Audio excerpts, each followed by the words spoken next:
అక్కగారికి అమ్మగారికి అన్నదమ్ములకి అందరికీ కూడా మనము ఇక్కడ తమిళక వెట్రి కళగం తరపుగా మన విజయన్న తరపున మనం ఇక్కడ విజిల్ చిహ్నంలో నిలిచిందాము, పోటీ చేస్తున్నాము.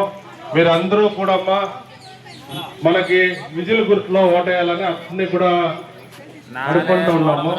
ఎందుకంటే మనం కంపల్సరీ మనం గెలిచిన తర్వాత మన గ్రామానికి ఏమేమి కావాలన్నా కూడా మనం ఇక్కడే ఉంటాం. మీకు తెలుసు, ఏற்கனவே నేను ఇక్కడ కౌన్సిలర్గా ఉంటున్నా, మీకు అందరికీ కూడా తెలుసును. ఎప్పుడు నేను మీ ఊరికి వస్తూ ఉంటాను, పోతా ఉంటాను అన్ని దీనికి. దాని ఇంకా మీరు అందరూ కూడా ఈ కింద కూడా నాకు మద్దతు ఇచ్చి ఎమ్మెల్యేకి మీరు కంపల్సరీ విజిల్ గుర్తుకేసి మన గ్రామానికి నేను ఎప్పుడు కూడా నేను రుణపడి ఉంటాను. మన గ్రామానికి మన ఏమి కావాలన్నా మన గ్రామానికి ఫస్ట్ ప్రిఫరెన్స్ ఇస్తాను. మీరు అందరూ కూడా నాకు ఓటేయాలని, విధులు గుర్తుకేయాలని అందరినీ కూడా రెండు చేతులు జోడించి అందరినీ కూడా అనుకుంటున్నానమ్మా. మీరు అందరూ కూడా విధులు గుర్తుకేయాలా. నేను మీ బిడ్డగా మీ ఊరికి ఎప్పుడు ఉంటానో, ఎప్పుడు వస్తానో, మీరు పిలిస్తే వస్తానమ్మా. మీకు ఏమి మన గ్రామానికి ఏమి అభివృద్ధికి ఏమి కావాలన్నా కూడా ఫస్ట్ ప్రిఫరెన్స్ మన ఊరికి ఇస్తాము అనేసి కూడా మీకు హామీ ఇస్తున్నాను. అందరూ కూడా విధులు గుర్తుకేయాలమ్మా. తెలుగు అందరికీ వస్తుంది కదమ్మా.